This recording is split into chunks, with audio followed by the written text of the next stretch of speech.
Hi everyone, it's Norman Kochenek here on my show Eyes on Cricket with Norman Kochenek. Now, the brief of today,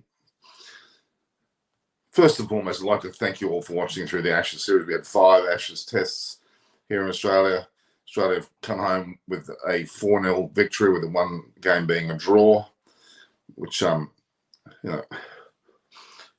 there's nothing wrong with that. It's quite an impressive victory from Australia, but we'll go into the detail about that. I've actually called this session, I've called it a deep dive and analysis. I want to try and delve into a bit about Australia, and for that matter, England, and we'll have a fair bit of time to talk about India as well, even South Africa. The way the World Test Championship stands at the moment, England are languishing at the very bottom, aren't they? They're right high, Himanshu Chowdhury. Yeah, we're actually languishing. England, that is, are languishing at the bottom after being belted 4-0 with the draw. It was incredible to see the reactions of people like Michael Vaughan, David Gower, both very scathing of what happened. Ian Botham basically dropped his headset, went to the back of the commentary box. He wasn't happy as well. A lot of dissension there about the way that the whole series panned out. Gutless England players, that some people would call them, like a ticker. I think they did try very hard, but they had a lot of things against them. And they have played in 2021. England played a ginormous number of Test matches, one day as ODIs, as in T20s and the World Cups, and they were in lockdown for most of the year. A lot of their players ended up playing white ball cricket or in the IPL. Their red ball cricket was rather poorly managed in terms of preparation, whereas Australia did nothing for most of the year, other than perhaps some of the blokes went to the IPL and obviously the World Cup, which they were quite fresh for. Australia was surprisingly fresh for the Test series against England and the Ashes, and hence they seem to be just that more eager. And people like Travis Head had something to prove, and obviously it was Khawaja had something to prove. They both scored 2 centuries each. Labuschagne seemed quite fresh. Marcus Harris, despite having played in England, didn't look as good as they would hope. But then we had the Australian bowlers. Obviously, Stark had a particularly good series, actually. He was scathingly commented on by Shane Warne as well. I thought his days were numbered. Even Nathan Lyon was given a bit of a caning. Nathan Lyon didn't take a wicket in the last Test match because, of course, he didn't bowl. But it just seemed to be. And then the turmoil with Tim Payne and around Justin Langer, and even lingering stuff with Warner and Smith about captaincy, certainly did have a fairly interrupted series, but they were fresh. The irony is that in comes Pat Cummins, and I myself wasn't expecting him to be captain, nor was I expecting him to be the one who's right for the job. But he's done remarkably well. Some people say that Pat Cummins wasn't really pushed, and I think that is partly true. When you look at a situation with, the England side would, in essence, they were pretty damn, they weren't really at their best, let's be honest. They certainly were not at their best. They didn't really show their true colours. People have, I put up the heading on this particular live broadcast, deep dive analysis, Ashes, what went wrong for England. I also saw what went right for Australia, but more so, what were the learnings? What can move England forward into the future? Well, some glaringly obvious ones, and I was hoping to have David Graveney on here today. He hasn't been well, by the way, so I can't promise that he will be on. I think most of the world is suffering from everything from COVID right through. I mean, my mother, sad to say, it was today's Monday. On Saturday morning, my son and I tried to help her up the stairs in her place, and she fell over, and she, very innocuous fall, wasn't a very severe fall, but she unfortunately has cracked her hip, or pelvis, I should say, and also fractured a bone in the leg area leading up to the hip, the joint area there.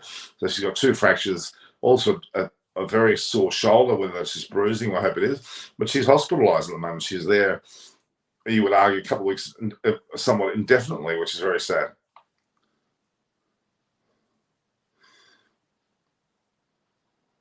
So Himanshu saying Michael Vaughan said when Australia tour England, they fight really hard, even if they lose.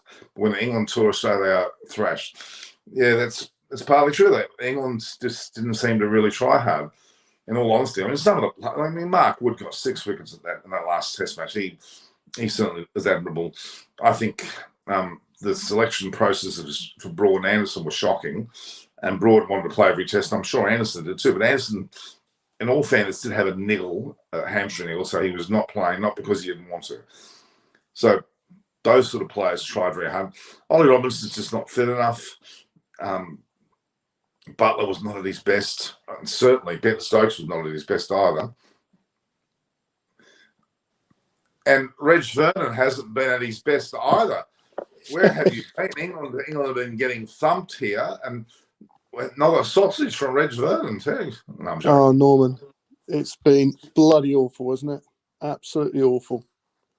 Well, I just started to talk then. I'll get your point of view on this, but I've headed this what went wrong for England. The truth is, there are some valid excuses, and I'll say that. The amount of cricket that England played throughout 2021 was ginormous. Australia didn't play a Test match since the Gabba Test. Now, that might be detrimental, but actually I think it was in their favour. They were rather fresh, mentally and physically, I felt. Yeah, I've got to be honest, Norman, it comes down to Australia are better and England aren't very good.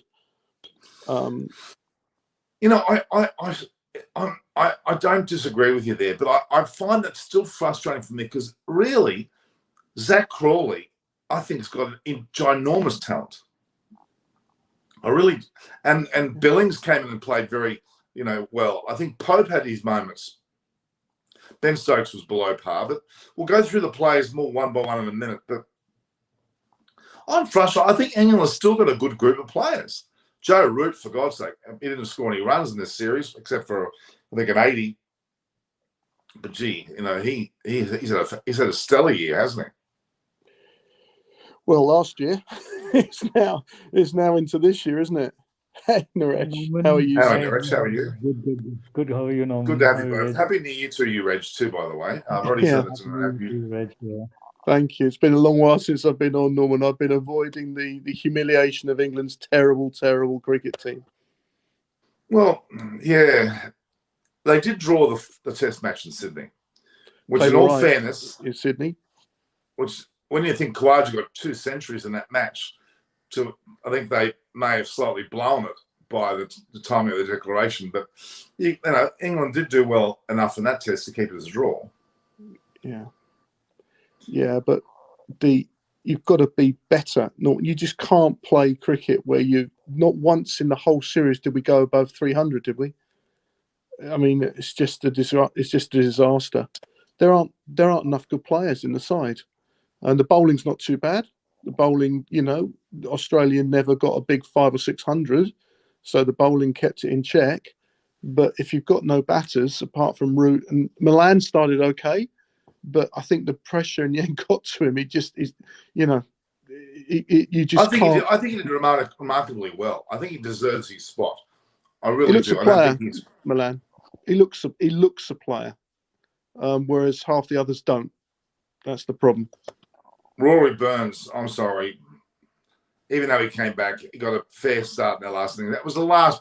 Of course, it's the last bloody innings of the series. You can't judge that to be the form when it counts. And yeah, but what did he get? 28? Was it 28? 27? It's not enough, is it? It's hardly keeping you in your club side, is it? If that's all you're getting every game, 20 to 28. But we're going to talk about India and South Africa as well, and Kohli. That's another aspect of this. I mean, I was very frustrated with India. I think that they really should have won that series 3-0, but they lost it 2-1.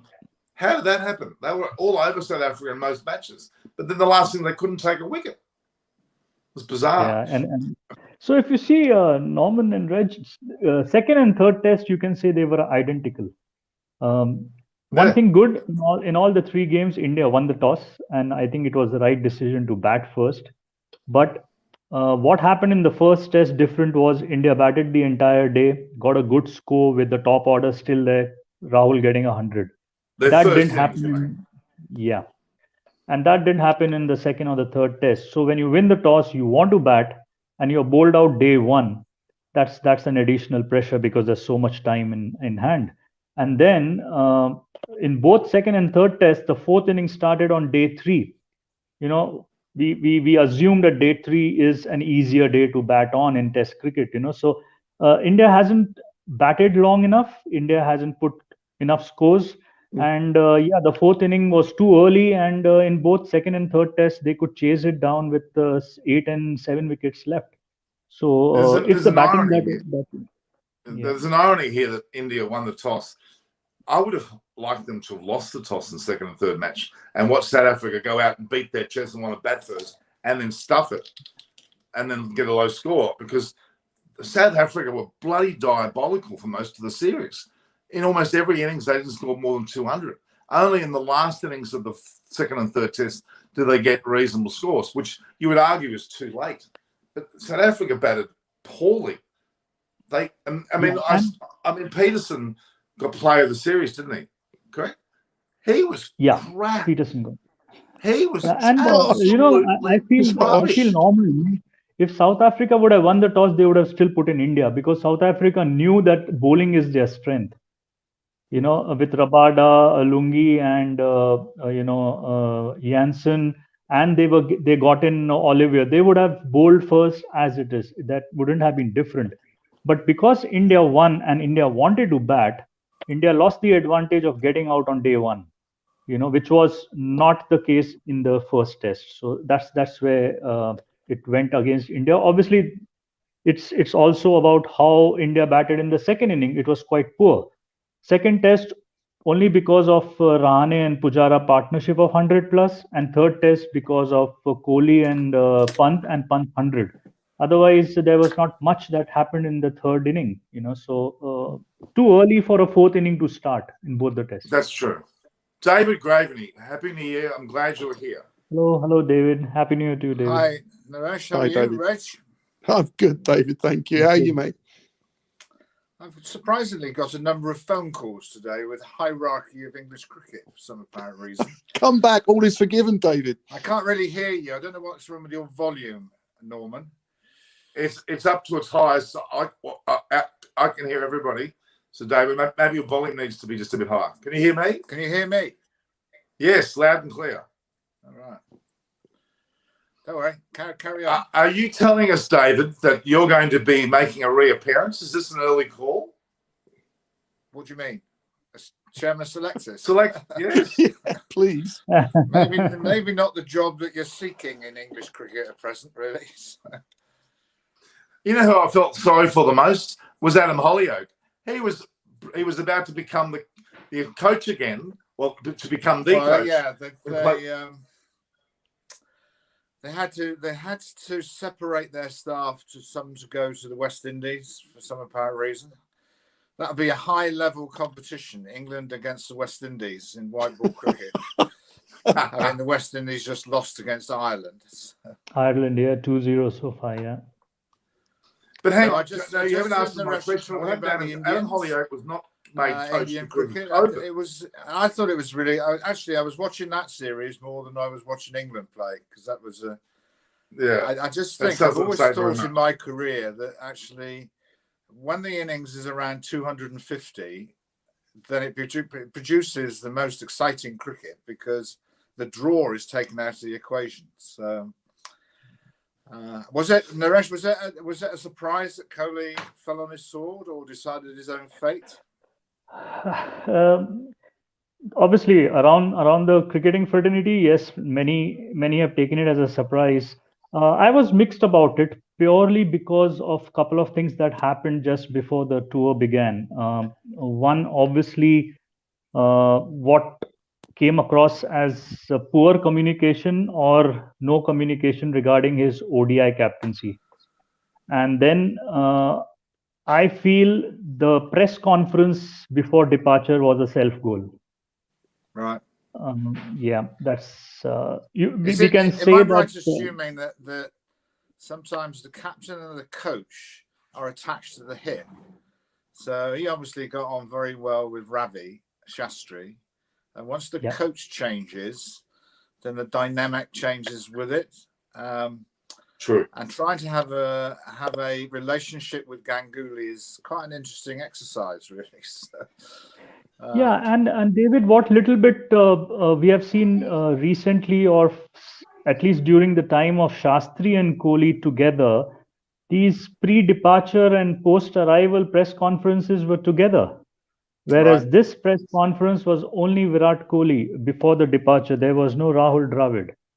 And when you are still leading the side and there's a press conference, it's definitely arranged by the media manager of the board. And there were comments made on Ganguly, and I think that's where I call it a self-goal. It could have been avoided. There's a lot written today about him attempting to take on the India board, which is, it's a little bit like taking on the ECB or Cricket Australia. As an individual, you won't win. The storm clouds will gather around and whatever. And he is a fantastic player, wears his heart on his sleeve, but I would imagine either in the dressing room or outside the dressing room, he makes as many enemies as he makes friends. So in life, people are just waiting for the opportunity to trip him up. Yeah, but then at the same time, his record's fantastic.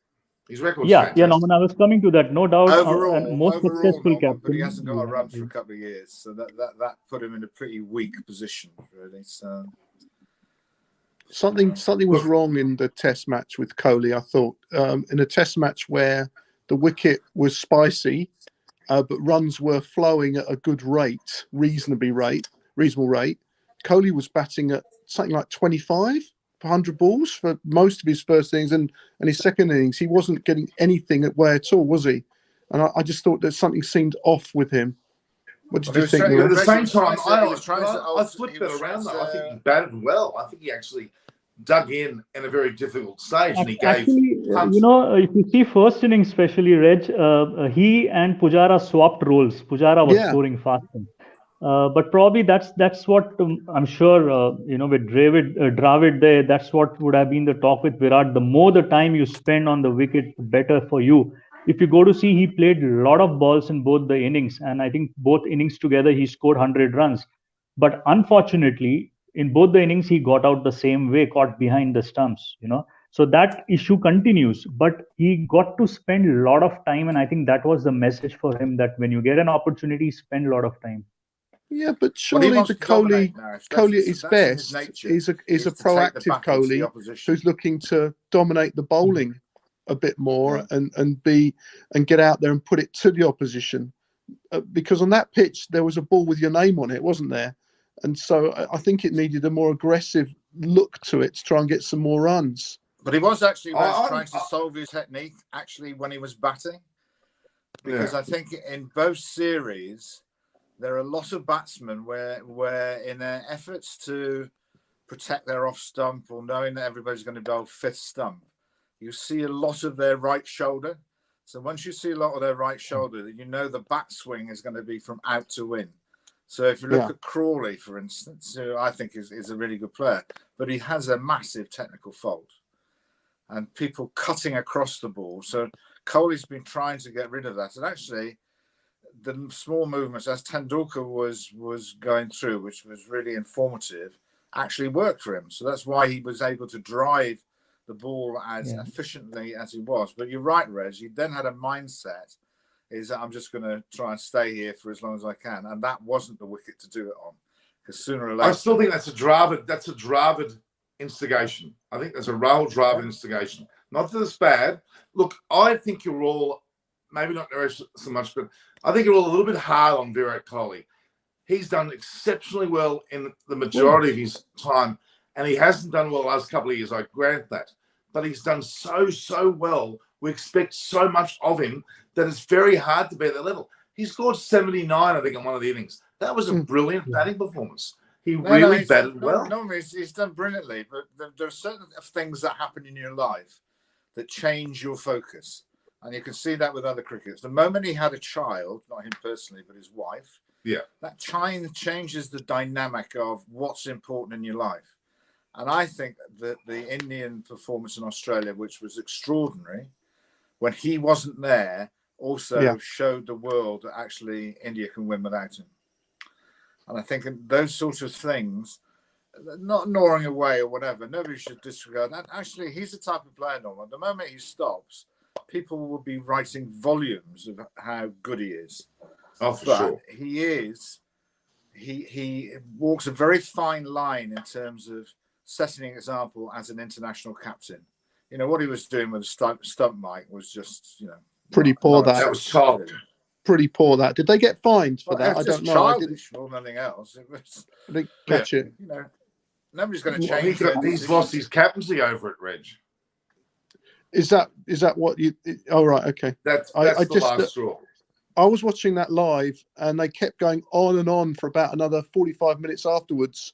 Keep going on about the stump mic, picking up what they were going to say, and they've got to be careful what they're going to say, and it's not right. And basically, look, the technology is the technology. You can't quibble with it.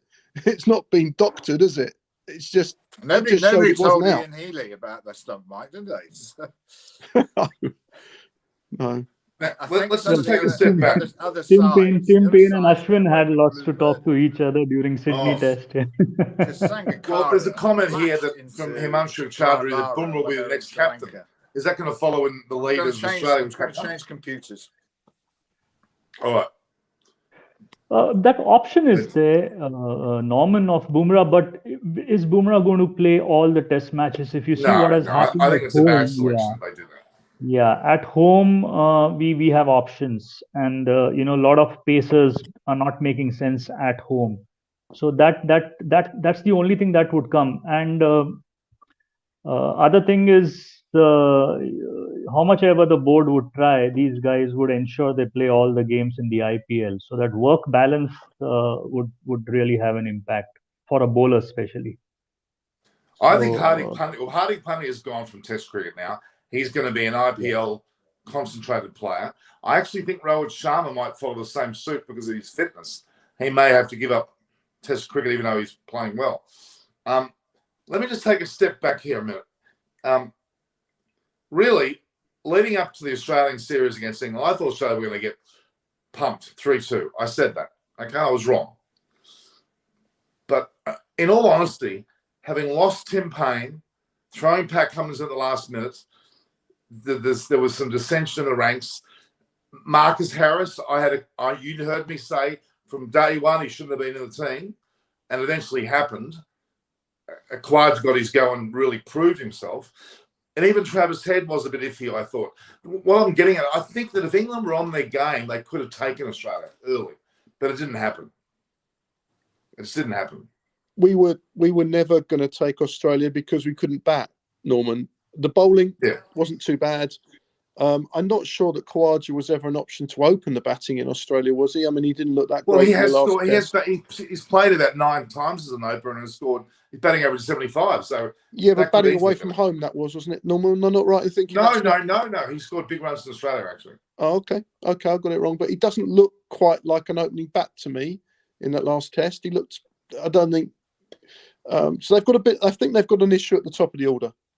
And every Test side's going to want Stuart Broad to bowl at Warner, aren't they? They're going to repatriate. Pakistan are going to try and get Broad to find a Pakistani grandmother so he can come and bowl at Warner in Pakistan because he's got his number. I can't remember last time. Was it Atherton got sorted out every time by? Was it McGrath kept sorting Atherton out? Yeah. But Broad's got it on Warner, hasn't he? Absolutely got Warner, which is great. Oh God, yeah. Actually, Broad was. I mean, Warner had a sigh of relief in the first match when Broad didn't play. That was a big mistake. They should have played Broad and Anderson and fired away early. I know they held them back. And Norman, I wanted to come on that. You know, England played a lot of Test cricket coming into the Ashes, and the focus was Ashes. That's why there was rotation happening. Broad and Anderson, who play only Test cricket, they were reserved a lot, and with the eye on the Ashes. But Australia was coming in at Gabba after losing at Gabba 8 months back. Yeah. That is where Root lost the plot, not playing Anderson Broad right away in the first test. If you're reserving your best for this occasion, they should have started off in the first test. I think the problem was, Niresh, and I'm not trying to defend them. I'm just trying to look at it, stepping back. The preparation for England was shocking. They'd had no cricket, no warm-ups. Even the practice games were rained off. So I wondered if they thought playing Broad and Anderson in the first test, when they're both getting on a little bit and neither of them had any cricket at all, was maybe a little bit chancy. Bear in mind, Broad had come off a big injury in the summer. He missed at least half the summer of Test cricket here and hadn't played at all. Yeah. And I just wonder if they thought they needed a little bit more time and maybe to hedge their bets a bit in case one of them went down injured. And that would have been disaster. That makes a lot of sense, but it didn't work. It didn't work. No, absolutely. And we can all sit here after the event and criticise, can't we? And say we would have done it better. And that's one of the things that really winds me up about summarisers and the old ex-players sitting there saying, "Oh, I would never have done that." Well, it's easy in hindsight. The positive has been Mark Wood. You think now he is for sure leading the attack? He's leading England's attack. He needs to play every game. All this thing of wrapping him up in cotton wool, actually, that accentuates the chance of being injured. If you keep on breaking up the rhythm, just play him till he falls to bits. Keep going like that. Mark Wood bowled terrible in the first innings, guys. Absolutely terrible. You cannot have a bowler running in on a wicket like that, which was doing all sorts and bowling 8 overs, 1 for 80. It was shocking. I'm not going to accept that Mark Wood had a brilliant test because he rolled over 6 wickets in the second innings, bowling bouncers when Australia was so far ahead, it made no difference. We could have bowled Australia out for 20 in the second innings, we would have lost. So those wickets are irrelevant as far as I'm concerned. Okay. Hang on a second, guys. You're right, Reg, because they weren't the right length. It's like bowling short at Adelaide. That is a waste of time because you disappear in the stand half the time. So he's got his 6 wickets. Well done. Good luck to him. But the game was gone. He bowled in the first Wagner innings. does it for a living. Neil Wagner does it for a living. For New Zealand. I like Wagner though, but he's not so productive away from home, is he?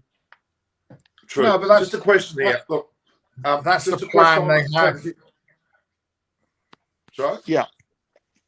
I'm not sure the plan for Wood is just to come in and go through. This is a very good question. There's always been discussion about Joe Root's captaincy in the future. What's your thoughts on that? Well, I'd stick with him.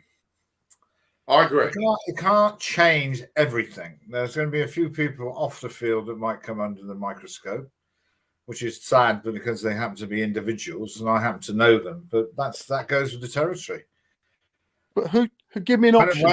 When we lost in 2006 and 2000, the one thing I knew is that I needed to go and get a new job because I was not going to survive. So I think I want to go through the England side. I want to go through roughly the England side. I want you to give me, are they in or out for you in the future? Okay. I'll just go through. Well, I'll include some players that were not in it. Hamid, in or out? Probably in for the start next summer. Have a look at him. You reckon? Well, Reg, unless he starts getting his weight into the ball, he isn't going to get a run. And this is a habit. Yeah. So who else? For a long time. And actually, he played, or I was involved in the under 19 level, and he used to smash it all over the park. So I think he just needs to understand, if you don't play a shot, the bowlers will bowl better and better and better. You have to take the battle to them, not in an irresponsible way, but if the ball's in the right place to hit it.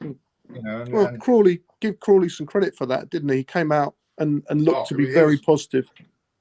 Okay, Hamid, you're saying in, Reg, but David's more saying out. I'm saying more out. What do you reckon, Reg? Yeah, current openers, I think only Crawley. I wouldn't consider Hamid and Buns in the future. What about Rory Burns? He's young enough to learn from the experience and then come back as a different player, but he just needs to be more positive. But I would have to say, in his defence, is that the wickets, wherever you're playing, if you take South Africa and Australia, then you'd never bowl slow again, because everybody, the ball just seemed, bounced, and did everything. So, and that is not dissimilar, as Reg will know, to domestic cricket in the UK. We don't have any opening batsmen because the wickets do plenty. You only have to watch the Big Bash match today. Ian Cobain, all right, who was playing for the Strikers, smashed it to all parts. He can't even get into Gloucester's first team. That's amazing, isn't it? And Red Bull. All right, so Hamid, you think maybe? Zach Crawley, a definite. Rory Burns? It's time to move on, isn't it? Well, you have to admire his resilience, but there has to be. I think they're desperately in need, Norman, of a. I can remember a quote from Troy Cooley when he was involved with the England team in 2005.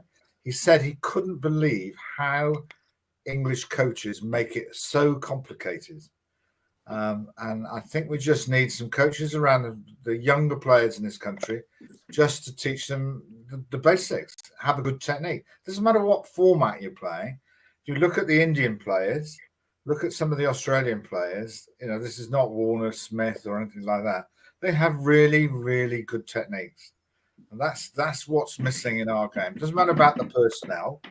We just got to go back and peel back and look at the way that India, for instance, and I'll guarantee when England play India in the World Cup, by the way, they won yesterday. They beat Bangladesh by 7 wickets. Is that you will see a group of Indian players who have fantastic techniques because they come from an environment where there are so many people who aspire and dream to play for India. The coaches can say to the players, this is the way you do it. And if you don't do it this way, we'll find somebody else to do it. And I don't think there are other environments around the world where the coaches, it's not power, but understanding, actually, you can't succeed without a basic technique. Yeah. So, okay, all right. Then we've talked about the top 3 out. We're not talking about Sibley because he wasn't even on the tour. But Milan, I'd give him a 7 or even an 8 out of 10. I think he did pretty well. Yeah, and he did. And in the modern generation, and I'm going back to Victorian times. People weren't given time off to go and sit with their wife and during childbirth. Both my 2 happened when we were playing, or one certainly in May. And his wife had a premature birth in Harrogate as he was batting in the second innings. Oh my God! 6 weeks early as well. So he did well. He did well to get out there and have a bat, actually. So. Well, Joe Root, we don't need to talk about him. He's a superlatives galore. Even though he didn't get hundreds, he still is a force to be reckoned with. And we're all agreeing that he should be captain. So that's a big tick. Ben Stokes, nowhere near his best, but still you can't have him not in the side. That's for sure. Of course you can't. And he also got to say that he's been out for a long time injury-wise, taking up Reg points about having cricket leading into the series. That probably affected him more than anybody else. He just didn't have any practice matches. No. All right. Well, I'm going to go through this a bit rapidly. Pope, I thought he looked... he didn't play as well as I thought he would play, but he's there or thereabouts. But he's got a good technique. Yeah, I mean, Bairstow clearly showed his credibility in that 4th test, didn't he? Yeah. And in turn, only didn't play the last match because of injury, but he has guts, a lot of guts. Very impressive. Yeah. Yeah. I like Bairstow. I was particularly impressed with Sam Billings. Didn't he have some energy and some spunk about the way he played? I was ecstatic. And I'm sure Simon Willis would be ecstatic too. He had lots to do with him, didn't he? And you know him, don't you, Reg? You know Sam Billings? I'd like to say I've not met him. I've not seen him in the last few years, but I knew him pretty well from when he was about 9 years old, right the way through all youth cricket, because he played with Chris constantly for about a decade. So know him and the family fairly well, I would guess.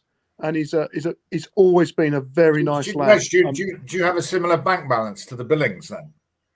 They are most of Kent, I think. I wish. As does Crawley, Norman. So they've got the two of the wealthiest cricketers playing in England cricket at present. Oh, seriously? Yeah. And serious wealth.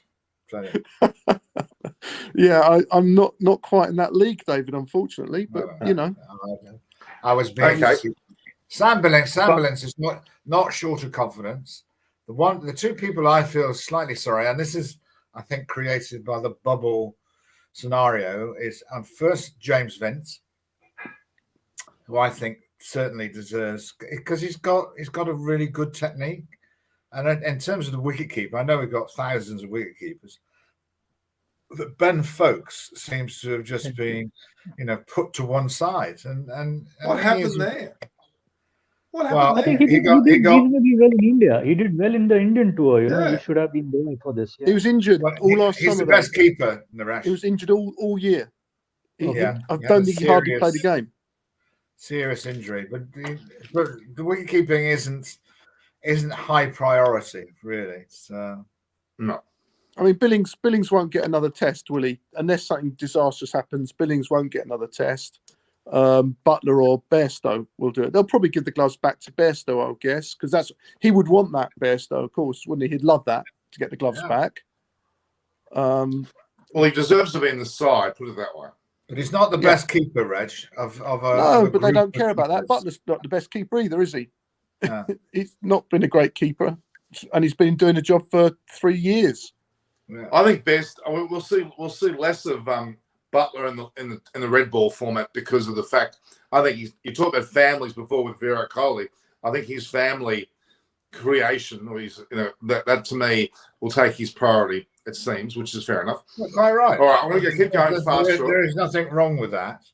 No. And I can assure you, if he starts playing innings like Sharma does, Butler and Sharma are not dissimilar. If they score hundreds and play in the way they do with the white ball, there'll always be a cry, get him into the red ball team. And Rohit Sharma's had that battle for year after year after year. And sadly, well, not sadly for him, he's now won it because India realised he is a quality player. And it'd be interesting, Naresh, would you think, because he played brilliantly in England on wickets that did a bit, would have that made a difference for if he'd been fit enough to play in South Africa? Well, it's interesting with India. India, to me, and I think Naresh would agree, they've got so many good players, but yet they're keeping hold of certain players that are thwarting some of the younger blokes coming through. Shreyas Iyer should be in that side. That's a bit frustrating, yeah. And within the team also, you see how the bowlers are being, selected or rotated or played as per conditions compared to batters. There's a huge contrast. We stick to the same 5, and that's a bit of a concern there. But yeah, I think Rohit Sharma's whatever we see now happening of responsibilities of taking over, it's lots to do with the success of the English tour he had. He came very late into the international test arena. It was in Australia only last year he made a debut on the international, or rather away from home. He's played more test matches at home. So that's as an opener. The selectors have tried to get him in a team in various positions, haven't they? They tried to bat him. He used to bat 5, 6. And probably what you said of Butler's similarity, Butler, I feel, is too low in the batting order for England. Yeah. And the way that, to be fair, the way that people bat, that if you take, I know he's a free spirit and he's a young lad, but if you take the way that Pant batted in that test match, if he tried to play the way that everybody else had played, they wouldn't have got a lead of 100. And it just shows if you just take the battle to the opposition, it's a risk. Mm-hmm. And there are going to be some times when he just slogs it straight up in the air and gets caught mid-off. But I've said to Norman, I've said to you guys often on this thing, Adam Gilchrist was the most dangerous international cricketer because he just changed the course of the game very quickly, in the space of an hour. But the dangerous thing is other keeper batsmen and those lower order batsmen shouldn't try to emulate him at the same time. But I tell you what, on the basis of players, and we've been knocking Punt quite a bit during the year. His performance in South Africa when he scored that century was phenomenal. No, it's Should brilliant. have won that Test match. Absolutely brilliant innings. Absolutely. It was gutsy, and I think the way that Kohli took a backward step was brilliant as well. I think they did well together. They just couldn't get South Africa in the last innings. So, I mean, South Africa, I'm going to be really honest with you. Other than Dean Elgar and Markram, that Peterson was crap. He missed about 400 deliveries outside of stump. So he didn't edge anything. He played some lovely shots, Norman Peterson. He played some gorgeous shots. He could have been out first ball half the time.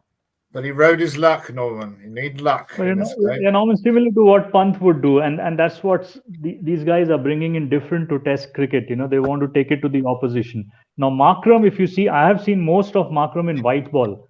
He is not looking a good fitment as an opener in red ball for South Africa. He was struggling to even reach to the ball.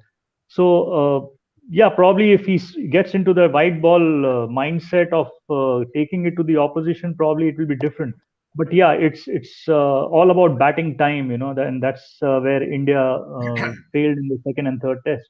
It was too early for the if you want an example, Naresh, of a right shoulder, Markram's the best example. He was so worried about protecting his off stump, you just saw his right shoulder every single shot. So if you're seeing your right shoulder, the bat swing cannot be down on a pendulum. It has to be slicing across the ball. So, and you're placing Bumrah and Shami are serious opening bowlers. Forget India having blokes who just take shine removers for 3 spinners. These guys are proper bowlers. Yeah. And when they get, I mean, really, India's bowling attack is, in my opinion, still the best bowling attack in the world when they're on song. And I couldn't believe they couldn't get South Africa out for those last 2 innings. Because you got Bumrah, Shami, well, Siraj, of course, but even Umesh Yadav, they are all quality bowlers. And of course, Ashwin, who didn't do a bloody thing for some reason. I would say that the third and fourth options didn't quite come to the party on a regular basis for the Indians. No. You felt that the only wicket taker, and if you're trying to bowl somebody out or defend 230, you just can't afford to let somebody have a slightly off day. So they had to keep throwing the ball back to Shami and Bumrah all the time because you just didn't have enough runs to play with. You got a lot of Elgar. Thakur at Johannesburg was a bit of a bonus more than anything else.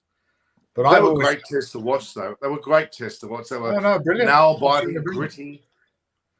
Yeah, doesn't do a lot for slow bowling, Norman, mind, but no. And people don't talk about Rabada. Rabada is sensational. Yeah, the left armers are fine. Marco Jansen, yeah, Marco Jansen. He's going to be a handful all around the world. That boy, a bit like Jameson in New Zealand. But who has emerged the most in the last 6 months as a bowler? This person happens to be an all-rounder, but as a bowler. Cameron Green. Oh, my God. 21, 22. What do you think of him, David? He'll be quite a big boy when he grows up, won't he? Oh, my God. He's 6'8" now. But he just seems to have it both with the bat and the ball. I'm not sure.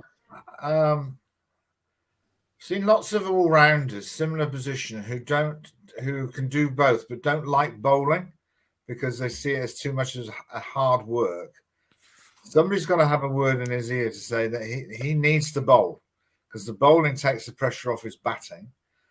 Australia become a completely different team when they're a 5-man attack, which is now what he's made it. And you can carry an Ashwin because if you've got 4 seamers and all right, you're playing against a side that's never got 300. But yeah, Cameron Green, they'll have to look after him. But he's injuries are going to be his problem, aren't they? He does everything. Catches in the gully, can bowl, he can do everything. So, and we mustn't forget Shardul Thakur. He, to me, is India's all-rounder from now on. Stuff Hardik Pandya. I'm sick of hearing about his potential. He should be playing every test if fit because of the options you get. yes, his batting is like attacking. He plays the white ball approach, but when he can attack, he really can get you good runs quickly. But take the game. I would say, Naresh, he doesn't look that fit in terms of being able to play the modern Test match cricket, which means you have to go from back to back. That's why I think actually Mitchell Starc was a revelation. One, he bowled with greater accuracy than I've seen in past series, but he'd stay fit. Because that's always been the problem with the Australian cat. They've always, some of them have always been injured. Cummins has had a lot of injuries. So, but it did help. You know who they're looking up to? The Australian bowlers, when they talk about who they're looking up to, who are they looking up to? James Anderson. James Anderson and even Broad, the way that they're in their 39 and late 30s bracket, they're actually really Anderson and Broad. Despite I think Anderson having a slight hamstring niggle at the end there, is in sensational fitness.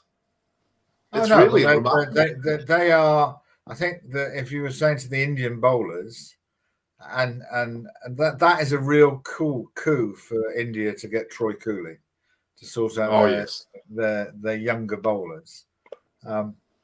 He'll feature on fitness because and there's no doubt that the overall fitness and agility for the Indian cricketers improved with the IPL. No doubt. And that's because of Kohli. Kohli as well. Kohli has led the way with fitness. Yeah. Oh yes. He raised the bar completely. The culture changed on fitness and the focus here. So the good thing for India is, okay, Kohli's not captaining the one day, the T20s or the tests, but he's still playing. He's not going anywhere. Yeah, it'd be interesting to see how that, because the past history in other countries, apart from Alistair Cook, that once you give up the captaincy, you tend to then come out the scene. Interesting. I want, David, do you seriously think that, well, Kohli may give away some of the shorter formats, perhaps, at certain stages? I wouldn't do that, because I think that's where he's at his best, actually, the shorter formats. Because I think he particularly the 50-over game, his approach in the 50-over game is perfect. It is absolutely normal technique and whatever, but he understands the rhythm of how you've got to bat and actually, sort of keep batting the overs. Because there'll be lots of, the Indian team have so many people that can accelerate at any given time. The only danger you have when you play, the only danger they have is if they get bowled out. They're all teeing off from either end. You still need somebody.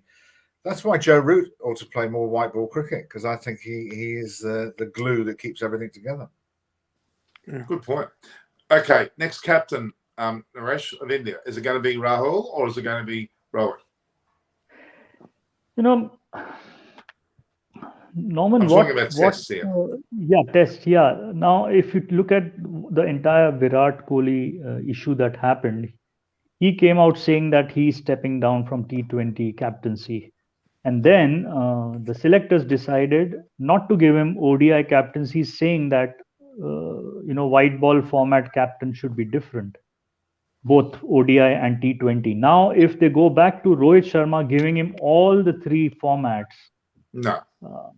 That's and he's 33, he's turning 34 in 2-3 months. It's we are not progressing if that happens. I think KL Rahul will take over test.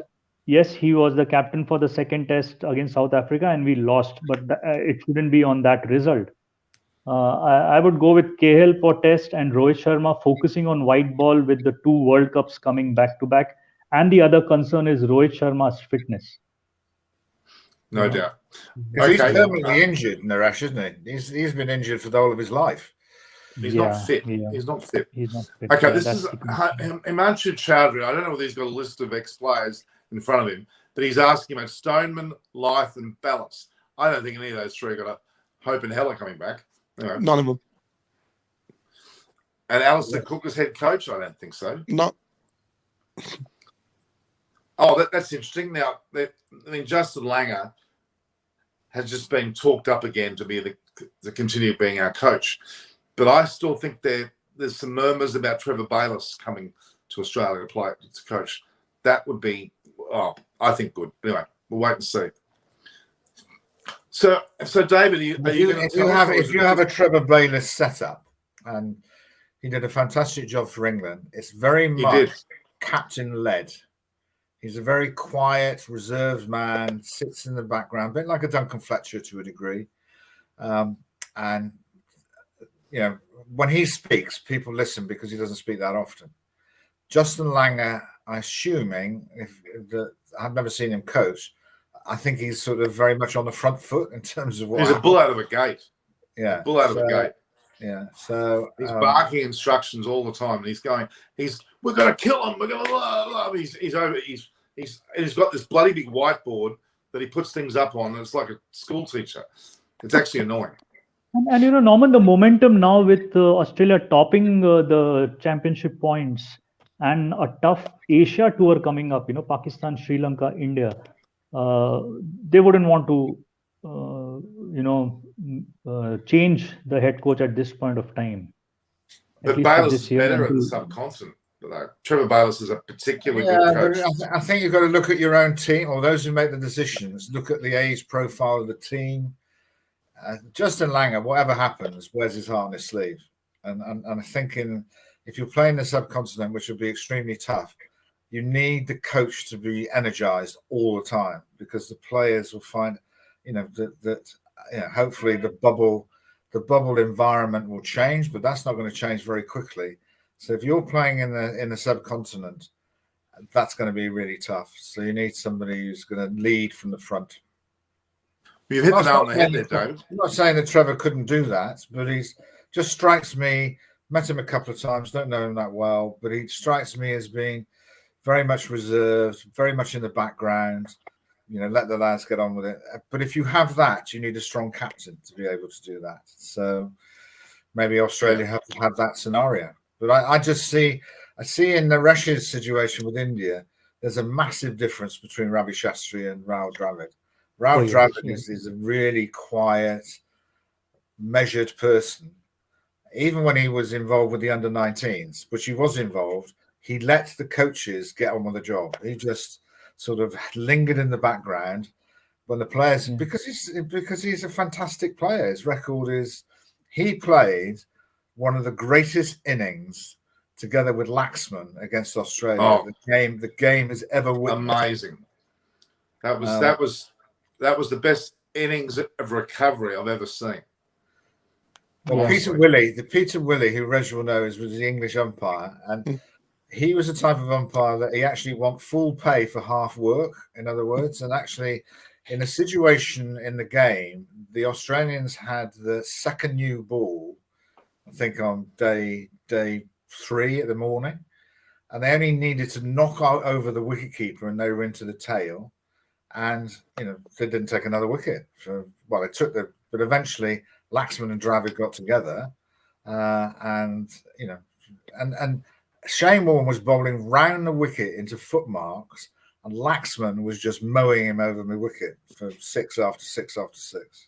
Sheer pleasure, those two. They were just great. Yeah, and by the way, just those are the types of guys that I think that England, if they're going to go outside the UK, those are the types of people like Laxman, like Ponting, who are fantastic batsmen. Because it doesn't matter. We can talk about bowlers for the rest of our lives, but if we don't have enough runs, then it doesn't make any difference. You cannot play Test match cricket getting bowled out for less than 300, and it doesn't matter what wicket it is. We need to keep. We haven't got anyone on the side. We haven't got anyone at the moment. That's the problem. We've got to find a youngster to come through who can do it, and they're going to have to take a punt on a young cricketer somewhere.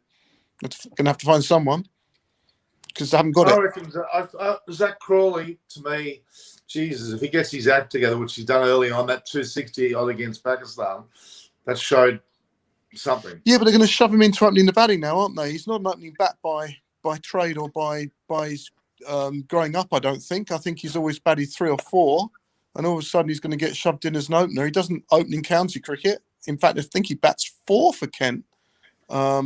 Generally, he has opened, Reg, but he's not. The people, if they're not doing very well in county cricket, they all want to bat 3 or 4, or want to bat 4 or 5. Actually, in the end, But David doesn't really open in club. Chris plays with him at club cricket level. He's not really an opener there either. No. You know, when he goes back to playing his club, he'll bat 3 generally or 4 for Sevenoaks. Well, I've always thought it was a bit of a mystery. This comes from definitely a non-batsman. Why the mystery of somebody who batted 3? Why couldn't they open? Because in theory, after 1 ball, you could be actually opening the batting. Exactly. It's a mindset thing. Yeah. I couldn't think of a worse place to bat number 3. I like to open it when I play. Well, that was actually one of the things I managed to convince Raoul to come and speak to our younger players in Bangalore, which was a fantastic experience.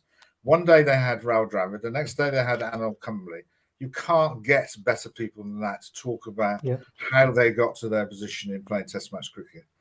And Raoul said, I'd said to him, I was interviewing him in front of the lads, how do you prepare for watching or batting number 3? Because some people do it in different ways. They watch every ball or don't watch anything at all. He said his whole basis and planning changed when he batted 3 and Sehwag was opening the batting, because the crowd just went absolutely ballistic every time he hit a boundary. So he's up and down thinking, am I in or out or whatever?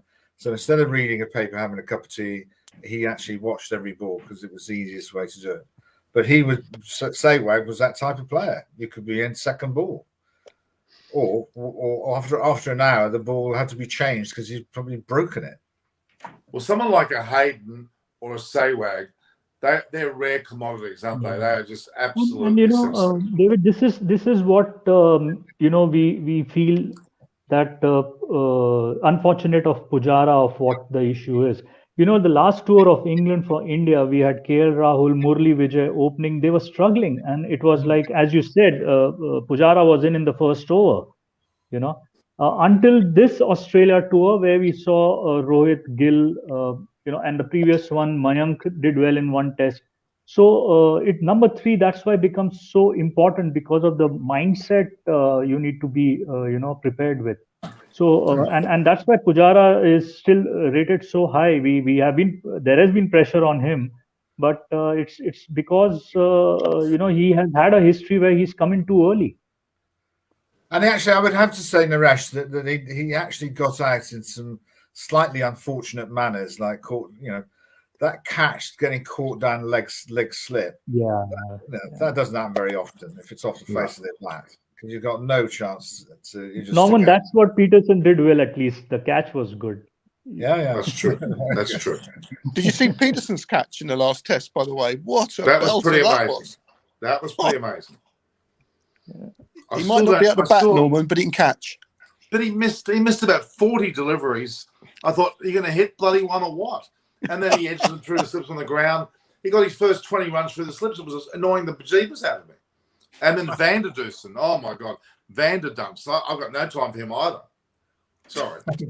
Going to be a stonking player, that boy. You wait. The demands to bat in the top order on the wickets they've played on are extraordinary. Really. He's different on white ball. He's completely different in white ball, yeah. Guys, I need to go. I'm ever so sorry, Norman. I need to head off for 11:30 now. I need to go and do some work, Norman. I'm ever so sorry. Right. I've got a call coming in at 11:30. You give me a very, very soft ride about English cricket. Yeah. Cheers, guys. I've got to say goodbye. I'm ever so sorry. Have a great day, everyone. Nice to speak to you. Coach David's going to be the future chairman. That's my word. Take care, guys. Thanks, David. Thanks, Red. Thanks you. Out for a little bit, Norman. So don't worry. Okay. Just quickly. I mean, look. I still don't think Australia have been tested. They're leading the World Test Championship at the moment, but I don't think they've been tested. Let's see what happens in Pakistan. I reckon they're going to be given one hell of a smacking in Pakistan. I think Pakistan are going to come out firing, especially because it's at home. They'll be chomping at the bit. I think it'll be a seam. Sorry, Naresh. I think it'll be a seam versus seam. I don't see Pakistan having a shed load of mystery spinners. They've had that in the past. I think the challenge for Australia will be who is their second spinner. Exactly. When they get to India, and if they certainly get to Sri Lanka, they won't see a seamer. Because if you remember the last time they visited there, they got absolutely massacred by spin.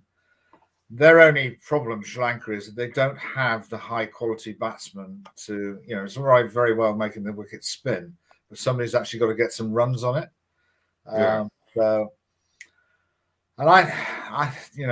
You can't dispute Nathan Lyon's figures, but there's sometimes when he plays on wickets that spin in the subcontinent, where the ball has to be bowled a little bit quicker, then sometimes he's challenged by that. But they can all play spin, so. If Schweppes was any good, he would have got a test match by now. Schweppes, if he was any good, he would have got a match by now. Well, not on the wickets they play on. But I hope they give Zampa a go at tests. And Ashton Agar, they're the players that probably need to be not just short. I'll remind you of an event that took place many years ago. Is that when Australia went to India? Steve Smith was the second spinner in a test. That's right. Yeah. So that's how desperate you can get. Well, Steve Smith was actually selected for Australia at Lords with Tim Payne as the leg spinner and batted 8. Well, I can remember listening to Richie Benno's commentary when Steve Smith was bowling in India, and he said, "This will be a very interesting exercise." And it didn't land very often. So. But I think if they come through those 3 experiences, I think it'd be interesting to see how India evolve. I hope Cody keeps playing, but so do I. Because he's a fantastic cricketer, nothing more than that. Yeah. But, he might be free. Rane, Naresh, will he finish or Rane? Yeah, I think honestly, I expected his announcement at the end of this tour, which we haven't yet heard. Maybe after he returns home, because he's not part of the wide. What is he? 34, 35? Yeah, he's also in 30s. Yeah, Rane. But I've heard a few of the Indian media have told me that he's a stickler for stats, and he wants to get 5,000 test runs, and he's 4,930, and I only consider retiring when he gets his 5,000 test run. But Norman, there was one message. This entire Virat Kohli incident in the last 3 to 4 months, there is one message going that selectors are going to take the call. It was somewhere that are they existing or no? Yes, they exist. They're going to take the call. And if at home they don't select Rane in the squad, he doesn't get to play. And there is no domestic red ball happening. It's again suspended this year. So where does one go? When you say suspended, Naresh, what does that mean? There's no domestic competition? Domestic red ball is not happening. Rather, all domestic has got suspended due to the Omicron numbers going up. Right. And Ranji Trophy is again called off like last year. So it's 2 years no red ball Ranji Trophy happening. So and that's all Rahane and Pujara are playing. So if they are not selected in the squad, we have to assume there's no road ahead. Yeah. But doesn't that apply to the younger guys wanting to get into the team? They haven't played any red ball cricket either. That's exactly right. But the focus is to get them in the team, Right. and that is where Dravid, you can say, has now graduated into the head coach, because that's where he's also coming from, training the under-19s India A. So he now will have a big say for these youngsters. And I read an article yesterday. Gill would be a good fit for 4 or 5. Shreyas Iyer, Gill, all these guys will now get into the middle order. Who are the pretenders, Naresh, who are knocking on the door? So Shreyas Iyer definitely, because at home he got 100. He should have been starting in South Africa. Yes, we know his limitation against the bounce, but I think now the series back home again against Sri Lanka, Shreyas Iyer definitely plays in. Gill would be fit again to play. I think Rishabh Pant will continue. Even Wriddhiman Saha may be at the fag end. KS Bharat would be looked at. I think from 2 or 3 these batters would be focused on. I think the bowling is well taken care of. I know sitting next to Rahul Dravid watching under-19s that he thought Gill was just an exceptional talent. Yeah. Because Right, we were watching Prithvi Shaw bat, and he smashed it to all parts. And then he said, "David, you watch this guy come in next," which was Gil, and he's he's got to score a few centuries, but he's well there. Thanks for joining, Siddharth. Hey Norman, Sid. hi David, hi Naresh, how are you? Happy New Year to you, Sid. Happy New Year Yes. and a safe New Year, hopefully. You know, we were talking before, guys, about spinners for Australia. This is the man that they should have. Stephen O'Keefe. He's still excellent.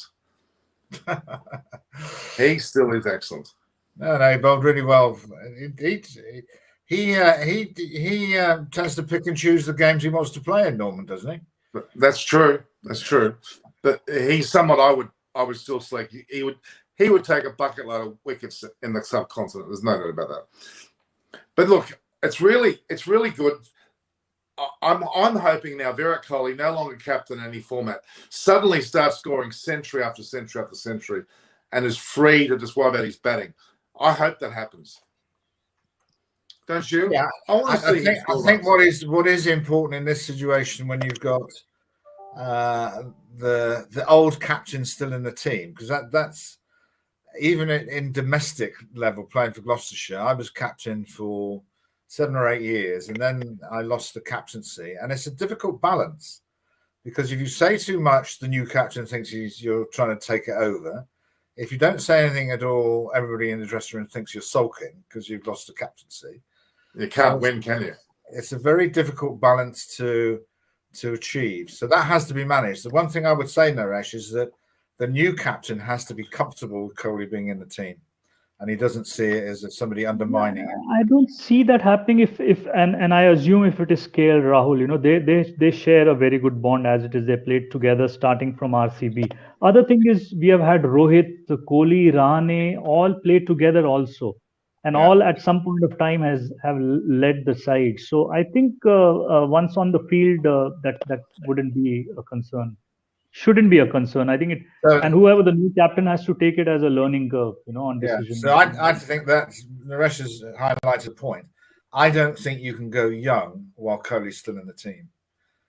I think you've got to have people of his era who have the ability to say, Virat, shut up, I'm captain now. So, and if you're a young kid, you might not be able to do that. Although I think Shreyas Iyer is a pretty strong character, what I know. He seems to be captaincy material, doesn't he? Siddharth? More so Rishabh Pant, because see, Iyer and Pant were both there in Delhi Capitals. That's true.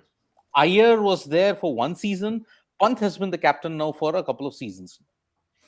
The one thing, Sid, if you make him captain, one, he's got to keep wicket, which I would have to say is quite a hard thing for him to do. So, he's not exactly light on his feet all the time. See, we have got 5 captaincy materials in this current Indian team. If he's captain, he's got to keep wicket. Yeah, there's going to be a lot of slow bowling if you're doing it in India, which is the hardest thing to do. And 2, if he's captain, does that mean he's going to compromise the way he bats? Because if you are captain, tell your other players, this is the way I'd like you to play, but I'm just going to slog it to mid-off. Captain has to lead by example. I mean, it's not everybody can't be MS Dhoni. I could see a captain in a white ball game because I think you can do. But in the test team, we've got 5 guys who can be captaincy material. Because we had the same thing. We had the same thing with Alex Stewart, like sort of being a captain and being a wicketkeeper. It's just hard. It's very hard. And opening batsman. Hasn't Alex Stewart opened the batting as well? Well, that's what he wanted to do, Norman. In a perfect world, he wanted to open the batting and not keep wicket, which meant that our team was completely unbalanced, which was a shame for him. But he being the type of bloke, he went along with it. But if not a youngster, David, if not a youngster, then why not Ashwin? Yeah, Ashwin's 34, 35. Rahane is 33, but Rahane's form is not with him. That's a big problem. Rahane's gone from captaincy. Yeah, that's the thing. He's not even the vice captain of the team. That's right. So if you have to go for a veteran guy, why not take Ashwin in? And he's been pitching indirectly or directly that I have to be the captain. Somewhere through his videos, through his analysis, he just wants to show that, okay, hey, I'm captain. Does he get on with Kohli or not, Sid? They don't get along. They don't get along at all. I think it was the England tour, or maybe like 2018 Australia. See, it's like this. You present in India, you present a mask. No, I absolutely get along well with Virat. I get along with Rohit Sharma. You don't have to get along with the players. Yeah, all they have to do is respect you. Respect. But then David, if I have to look at it, like how David Gower reacted when the Tiger Moth incident happened in 1990. Lamb and Gower both took that flight when they were practicing. Gooch said, "Was that you two up there?" They said, "No." He got admonished. They just took it out on him. So it was like, I remember this line. Publicly, Gower was cool about it. Privately, he was bitter. Relations between him and Gooch never improved. Maybe that is the thing that is going on in India at this point in time. Actually, Gower blew up in Australia when he was making summations of the Ashes tour. He absolutely let loose. He was disgusted with what he saw. Indeed. Then in that tour, Norman, or now? Now. Yeah, no, he's not. He wasn't happy about being removed from Sky as one of their commentators. Right. If I have to look at the Indian captaincy situation, okay, what did not help Kohli? No runs. Yeah. He still averaged 47 in ODIs and 70 in T20s, but his test average was below 30 in this 2-year period. But he batted well in South Africa. Come on, that was one magnificent 79.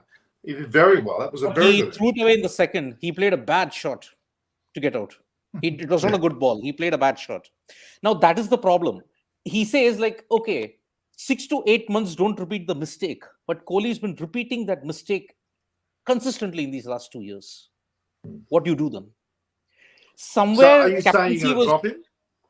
No, he will not be dropped. Definitely, he will not be dropped. I mean, like you said, for the first time since 2012, Kohli will not be captain of any IPL or national team. Amazing. It might bring out the best in Kohli. You need a Virat Kohli to ensure that India wins their next ICC trophy with the bat. It has been the batting that has let you down in every ICC event that you've gone since 2017. So, Sid, are you saying that he isn't a captain in any format anywhere? Since 2012. Is there any sort of player power that's taken place? That people within the dressing room don't necessarily want him as captain? Not really, but see, it all started to emerge after the 2019 World Cup. When that loss to New Zealand happened at Old Trafford, a whole can of beans was open. Suddenly, one report stated through sources, these so-called sources, that there was a conflict between Virat and Rohit. It's still not gone away. It's never gone away totally. From that point, the starting point was there. And now it's moved to Ashwin. And now it has moved to other players that there is dissent in the dressing room. Sid, I can tell you, having been involved at the sharp end, once there's blood in the water, people and don't. The interesting part, Sid, what you have said is, until the press conference before this departure, also it has been Virat for these 3 years, 2 years, been saying that there is no issue with Rohit Sharma. I haven't heard Rohit Sharma make that statement ever. Exactly. It's Virat who's making those statements. Yeah. That's the thing. And it had to, yeah. Yes. Basically, Virat kind of shot himself in the foot. The fuse was lit much before they departed South Africa. The bomb exploded only in Cape Town. He just said, like, in 5 minutes, Kohli, you're gone from captaincy, ODI captaincy. It took him some time. He said, okay, fine. But now, in that press conference prior to Centurion, I think it was prior to Centurion, right, Naresh? He said, I didn't get any communication. Day before departure, yeah. The day before departure, I didn't get any communication. Now, when players have gone against the board, especially in India, barring Bishan Singh Bedi, none have gone away unscathed. It can happen in Australia, it can happen in England, where you can go on with the board and say, yes, we demand our rights. The ECB and Cricket Australia are pretty flexible on those counts. But not in India. You have to be with the establishment or you get booted out. But are you talking Ganguly about Ganguly? Are you talking about Ganguly Yes. specifically? Yes. And that's what I said, that press conference riled Ganguly up big time. That's why I said that press conference was a self-goal. Yeah. Yes. He shot himself in the foot, Virat. For the first time, you're seeing a captain go against the communication of the board. In India, it is unprecedented. It never happened in Ganguly's time. It never happened in Dhoni's time. Of course, Dhoni, it happened with the Srinivasan issue, but that was in the IPL. But on the national front, it was a huge risk. And he had to pay the price for it. And now the benchmark that the BCCI has now kept is this. You have to win overseas. You cannot be indispensable anymore. You don't win a series, you're out. So, Sid, what's their next overseas tour for India? Now they will play a series against Sri Lanka, which is at home. At home. Their next overseas trip. Bangladesh? Yeah, only Bangladesh. Only As part of the WTC, there are 3 away. So England. England is going to be. Yeah. One is against England. Haven't the rest they've got to play that one-off test in England, haven't they? Yeah, of June. Course. They'll play in June. Yep, that's there. So their overseas trips are done. 1 against England and 2 against Bangladesh. That's all it's remaining. Rest all are at home. But Bangladesh isn't really challenging conditions. No. They're not to be underestimated. They beat New Zealand. Oh, they beat New Zealand at home, yeah. But at home also they've been winning consistently. They defeated England. They've beaten Australia. Yes, they didn't do well against the West Indies for some odd reason. And let's be honest, it's been now 2 years. We are not batting well against spin at home also. So yes, that's true. We are not. So this conundrum, I mean, if you have to look at it, I mean, I want to know that all these 4 greats that we're talking about, Root, Kohli, Smith, Williamson, all 4 are on tough times now. Smith has failed in the Ashes for the first time after 10 years. He didn't bat well at all. Root, I don't know what is the conundrum that he has. He doesn't do well in Australia. He's great elsewhere, but he's not good in Australia. Williamson, his elbow injury, I think it's a chronic one. It might impact him later. Sid, Root is suffering death by press conference, I would have to say. Oh my God. Oh yes. My God. And that's the thing that finishes people off, particularly English captains. You go around Australia and keep losing. You've got to keep going in front of a press that are baying for blood, either English or the English press are brutal. They are brutal. Did you go, David, in your role as chairman of selectors, did you head into many media conferences? If only just to give them a break more than anything else, Right. David, how did you find that? 2006-07, I volunteered to because I came out to be with the one-day squad, and they were just getting hammered everywhere. I said, "Look, I'll David, Naresh, it's just a different voice or whatever." So I'm gonna have to unearth one of those videos. I want to see them. I want to see how you were. David, Naresh, you remember this one particular incident of Virat Kohli going after a journalist after they lost the series in South Africa in 2018? Yes. Now, I just want to know, David, if he was the England captain, the way how he addressed the press, a very confrontationalist kind of an attitude, would the press have said, is he the right candidate to lead England? I mean, the press would have gone mad for him. Yeah, well, my relationship with the press was like most people, fluctuated. One thing is that they've got no morals, and also you can't beat the press, Sid. You just can't do it. Even at domestic, even first time I became captain of Gloucester, you just get so upset about what people write, and you've just got to let it go over your head. It's like sort of walking around the ground in 2005, the last day when England won the Ashes at the Oval. There's a road that goes around, very narrow road, and people are really weak in terms of wanting to say, why have you picked Ian Bell and not Graham Thorpe? Because Graham Thorpe played at Surrey. So they normally say it as they're going past you. So, you either have to stop or turn around or whatever. But in the end, you just let it go. you see, Norman, the incompetency that the BCCI is now currently when they did not communicate that they have stripped Sachin Tendulkar of captaincy in the 90s, they didn't communicate that well also. What chance does Virat Kohli have? The BCCI's communication has been so off the mark. That's it. That is the crucial thing. Whether it's dropping players or whatever, I've had to do that for 10 years. I've made sure that I spoke to each guy, either selected or not selected, for every single test match.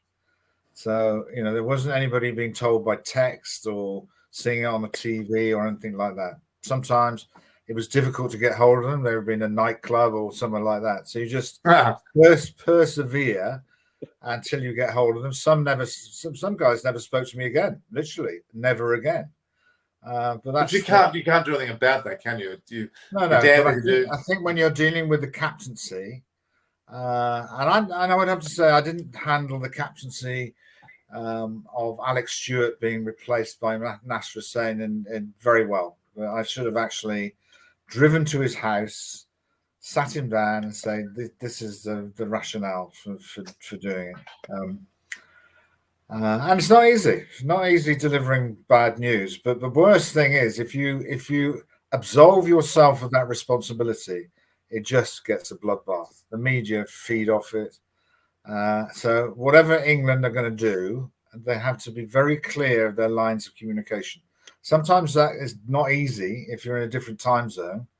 So they're better off in whatever decisions have to be made, waiting until they come back to the UK.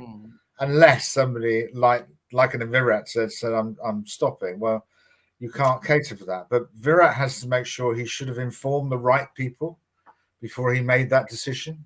And it's not. So how did you tell Alex Stewart that he wasn't captain? Well, just as you said it, Norman. That we've just hosted the World Cup and got knocked out in the first tier. We've just lost to New Zealand. Or lost to Australia prior, because England had this rather strange setup, Norman, in a World Cup year, that the winter before that we'd always be playing in Australia. So I always challenge people, what's more important, the Ashes or the World Cup? So they'd all say the Ashes until we lost 5-0, and then it was the World Cup. So it was a because if you remember, David Lloyd was the coach during the World Cup. He resigned. And it'll be the same sort of discussions without name. Well, I don't know the people involved.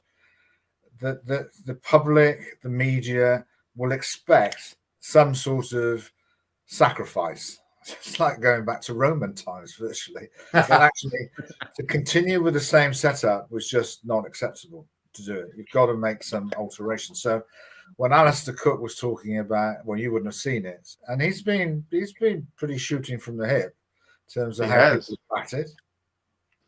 That he was very confident that the management that is now in place now would not be the same management in the West Indies, because that happens. You lose, and to be fair, if the lights had been better in Sydney, it would be 5-0.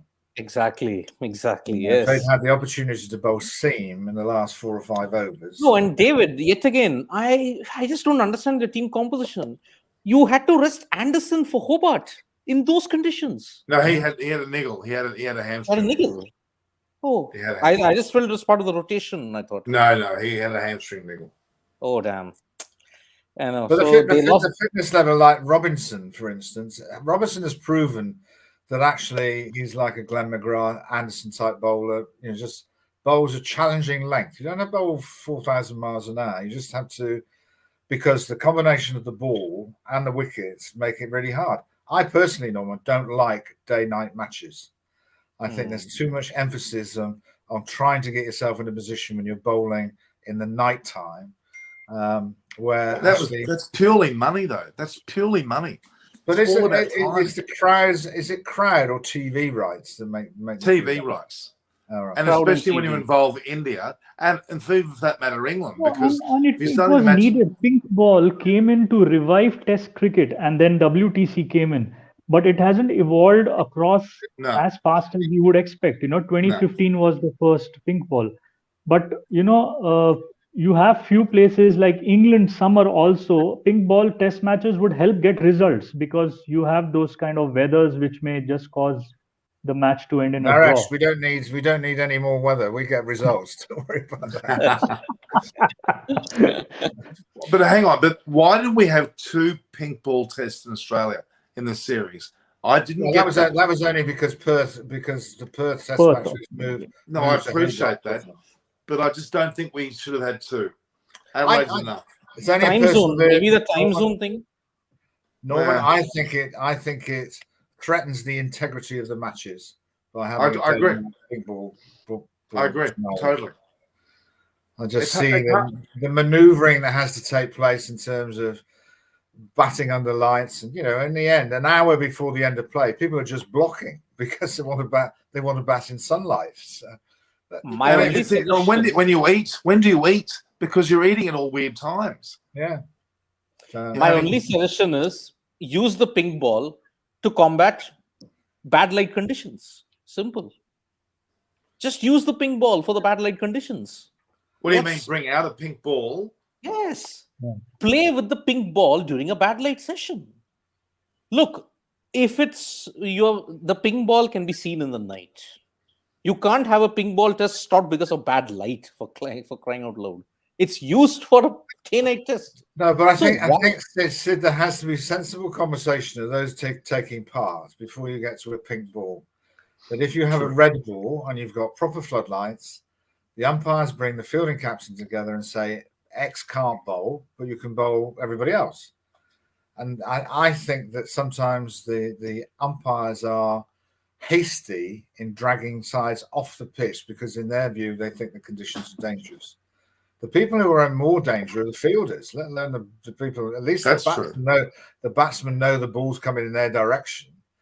But that's what people used to play. And David, this example of the Kanpur test, India, New Zealand, there was bad light on day 1. Unfortunately, the same kind of bad light went on for all the 5 days. Yeah, that's true. And they had to. I'm not being critical of India, but some of the grounds will suffer from smog more than will in other parts of the world. The bad light thing, just to highlight it, it's the idiocracy of the state association there that has resulted in forced bad light. Why am I saying forced? There is one parapet there, okay? If the sun goes beyond that parapet at a certain time, say at 3:30, you already have bad light. If you remove that parapet, you can get perfect light from 5:30 till 5:36, even in winters. But they just don't want to remove that ridiculous parapet there, which will block the sun. That is the incompetency of the I don't know whether you watch the NFL at any stage, but you've got to watch the. My dad used to, when he was alive, live in Texas, and so they've built a new stadium in Dallas where the $2 billion it cost to build a stadium. All right, first $2 billion. $2 billion. Wow. So the first thing was the replay screen that they had hanging from the roof was too low. So they had a big match yesterday, sort of the playoffs. So somebody was kicking the ball from one end to the other, hit the replay screen, so they have to do it all again. And there is a gap so it's not a completely covered stadium. So the stadium runs west to east. So when the sun sets, then actually one side is looking directly into the sun. You'd imagine with $2 billion, you would resolve those issues. But actually in England, they have actually moved squares. Like the Old Trafford is in a different position than it used to be. It happened in Napier, right, David? Once in New Zealand, play stopped due to sun because it was much interfering with the. I've had it in grounds in England where there might have been a sort of like a window in the roof of a house, and somebody's opened the window so at an angle the sun shines on it, and the bats will come. And actually, this was in a place called Bath, which is Somerset playing, and this was Viv was playing, Joel was playing, and whatever, a big crowd, and we had to stop the game because from one end you couldn't see the ball literally, Edgbaston had a problem, right, David, with the one particular side screen part confounding the batter. South Africa had that problem in 2008. There are lots of grounds, and it wouldn't happen in India, but there are lots of grounds. It would happen in New Zealand, I think, a little bit, and maybe Australia, where the outgrounds, cars are parked round the ground. So, people have told that they have to bring blankets or whatever to cover up the windscreen. I know the sun doesn't shine that often in England, but it does come out occasionally. So, But when it comes, it's hot. It's damn hot. I've spent a year. But I would have to say that the pink ball is, they tried to do a day-night test matches in England, but they forgot to realise the temperature in England at 10 o'clock at night. Oh my God, it's freezing. Reduced to Freezing, Well, Tasmania dropped down to 11, 12, 13 degrees too in summer. In this test. So I think that 5 days is enough. And I think that the people have got it's an English phrase, Sid, strap a pair on to play in light that might be quite marginal. And they've got to deploy their attack in order that, that they bowl spin. There can't be any light in terms of bowling spin that is a physical threat to the batsman. So you just bowl spin. Now, there's Himanshu Chowdhury's asking questions. Will Anderson retire? I'd say that's a definite no. Will Payne come back? That's also a definite no. Payne's gone. Alex Carey's got that job now. I think with all these guys, and maybe this might be a driving force around Kohli, is that and sport is very difficult to create this scenario, but in your very best players, you want them to pick the time when they leave the stage. Exactly. And they're not. So that actually might happen quicker than it might do. So in Anderson's case, you would hope that actually those in charge would say, Jimmy, it's coming to an end. You pick the time then you want to leave the stage. Yeah. I mean, realistically, it should be this next summer, but it probably won't be. What is the last maybe test against India? India, maybe. They play only 4 tests, right? This summer, David, in England. Only 3 against New Zealand, 1 against India?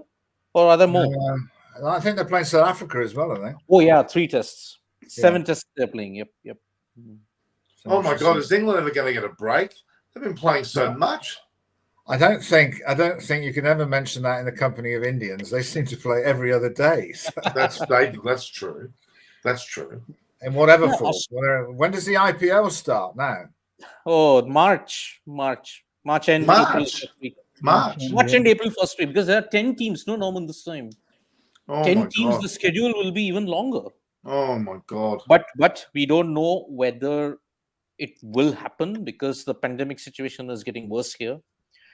It's expected to peak by February. And do you think that any stage the IPL will let Pakistan players play in the IPL? No. Unfortunately, no. Well, the current situation and with the situation that is prevailing all over India. But I think in the long, maybe. I expect it is 2024, 2025 after the elections are over. Next elections, So, David, what do you think about we're not letting any England players play Sheffield Shield, yet we can go over and play county cricket? Is that fair of us to not let English players play in the Sheffield Shield? That's always been the case. That's not right. I've always said to our board, knowing the answer, that prior to Christmas, the Asian Cricket Council played an under-19 tournament where there are 8 teams playing. India, yet again, won it. But Pakistan, Sri Lanka, and some of the lesser teams like the UAE, Nepal, Afghanistan. And I'm saying to our board, look, you can go on and having practice nets or whatever. The way you learn is to play competitive matches against the best. So I said to them, rather tongue in cheek, Norman, do you think you could ask them whether the Indian board will let us, or the Asian Cricket Council will allow England to take part in that competition? Knowing what the answer would be, which would be maybe all the subcontinent-born people like Hamid and. But the other thing that like New Zealand, Australia, England, South Africa, Zimbabwe, West Indies, all to have a competition amongst themselves. Why not? They're playing. No, but Right. David, Dubai or isn't it something. because of scheduling issues that they can't come to the Probably. Sheffield Shield or anything? I think No, that is it's the not main that. reason. No, right? it's not. Nothing to do with nothing to do with scheduling. It's in their winter. No, they can do it. But in the history, no, there has been the odd player that's played. Ian Botham played for Queensland. Yep. Graham Hill Yeah. played Viv for Richards played Queensland. at Coastal. But being- as a rule, and this was sitting down with people in Queensland, because my uncle played for Queensland at the That's end right. of his career, Sid, is that actually, and it was a normal Australian way, it said our job at Queensland is to produce players for Australia. So what purposes is served by people who cannot play for Australia playing in our domestic cricket? So, David, Part of their development is to go and play in England, but it's the same in India. Why can't we play in India? exactly. That's But true, David, that's now that you mention it, But the isn't response influx- would be exactly the same. So, Quite David, Naresh, do you want to go? Naresh, Yeah. you right to go, Naresh? Did you want to go? Yeah, Norman, I'll take the leave. All right, I thanks for need joining. to go as well, Norman. So All right. give us a shout when you're next on. Bye, Guys, Naresh, bye. Thanks, David. I really Yes, appreciate it. yes, Naresh, yeah. I Good to appreciate see your you. time. Before I let Yeah, David fantastic. go, I just want one question just from David. David, if you said, like, okay, you cannot get other people because of development of our own local players, do you think the English county circuit has got it wrong for all these years for getting so many players from overseas coming in and stunting local development? I think there's been Sid, I played in a team that had 3 overseas players. Mike Proctor, who played for South Africa, Zahir Abbas, Sadiq Mohammed, all Pakistanis. So, there was a belief that if you play side by side with the best players in the world, you will develop. And actually, people will come and watch. Because of TV coverage at that time, there wasn't any TV coverage. So when Australia or India came to tour the UK, that is the first time you'd be able to see leading players live. So crowds were enormous. Now you just switch on the TV. I can switch on the TV now and watch a under-19 game from Antigua or whatever, and watch a series in South Africa, watch a series in Australia. You just watch wall-to-wall cricket. So our domestic cricket, in terms of red ball cricket, isn't watched by many people. I would suggest that actually the red ball cricket should be just played by English qualified players, and then if you're having a T20 tournament or something like that, then bring them all in. Because that's what people want.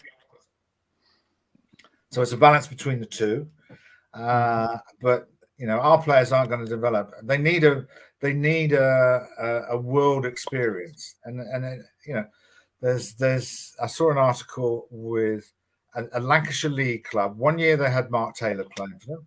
The following year they had Matthew Hayden playing for them as young lads, and because they prepared that was part of their learning. Getting a young English player to go abroad, and I know some of them do, but it's and young Indian players come here. But they don't play state. They don't play Sheffield, so they play domestic, which is still good, but not as good. Yeah. So anyway, it does happen. But that's something that will be something, because I know that England have written to Australia to say, can we play in your Sheffield Shield? And it'll be the same as writing to India. Do you mind if we play in the Ranji Trophy? I know what sort of, if I was in charge of that, I know what sort of reply I'd give. Exactly. Yeah. Right. Indeed. Cheers, guys. See you later. Cheers. Thanks, Naresh. Thanks, David. Bye, Thank you very much. Naresh. Bye.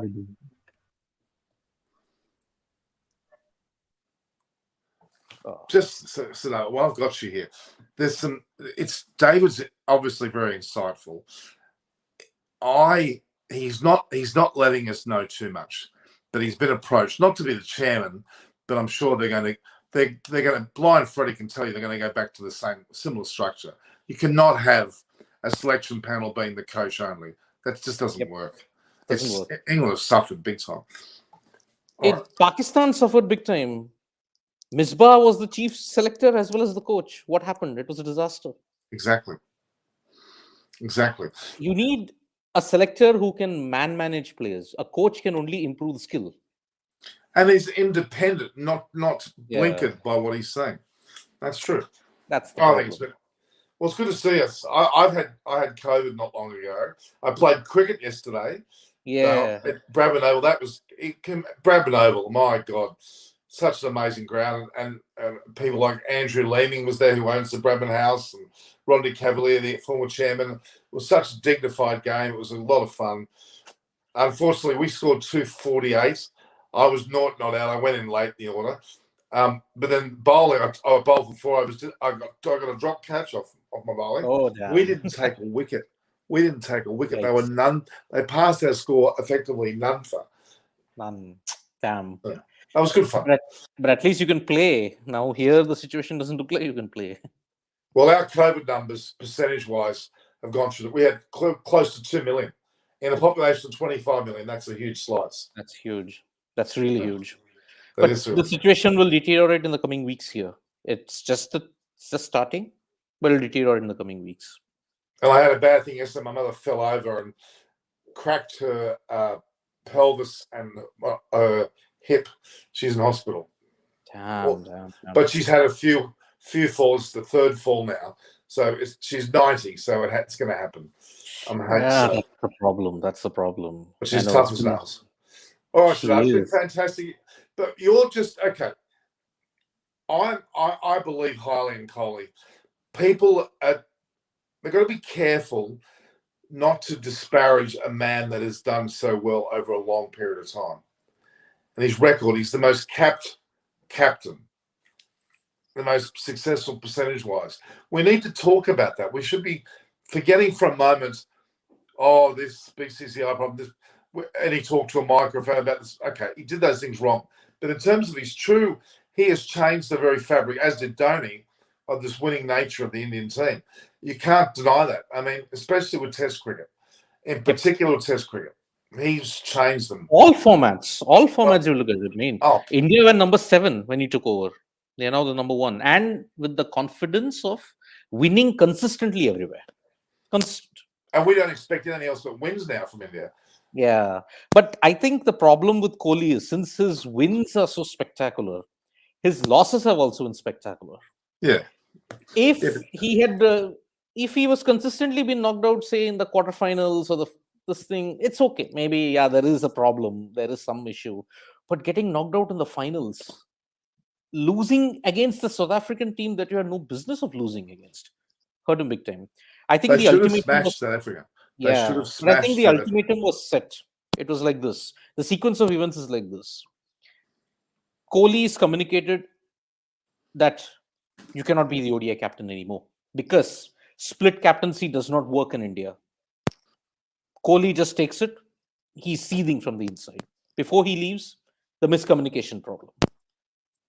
I think the BCCI got into a call with Kohli stating that, okay, you've created this conundrum, you've created all the chaos here. 2 things. 1, contribute with the bat and win the series against South Africa. Everything else is forgotten. Both didn't happen. I don't think I think his batting was not bad. I really don't think that, because the innings that he had with Punt really put them in a good position. For some reason, their bowlers didn't perform in the second innings. I don't know what happened. That's the thing. But again, Norman, because Kohli set the benchmark so high, anything less than that is deemed a failure. His 79 is a failure. Because you expect he scored 27 Test centuries, and they're saying, why hasn't he scored 28? For God's sake, he scored an enormous number of centuries. It's very frustrating to watch that happen. The problem again is you put him on a pedestal here when he was doing well from 2013 to 2019. Unprecedented, the greatest batsman ever alive across all 3 formats. Period. Steve Smith, Virat Kohli, Steve Smith, Joe Root, Kane Williamson don't even come close. Won't even come close. But now that he's suffering, they have got him down to this level. That's the mentality, how it is in certain sections here in India. But really, Root's number 1. He has to be number 1. Steve Smith doesn't warrant being second. Baba Azam is still floating around, and Williamson still is, despite not playing. Yeah, really, Kohli's below that now, and Steve Smith is, well, Steve Smith hasn't played well. And you watch Labuschagne, he will start to go like that now. You watch.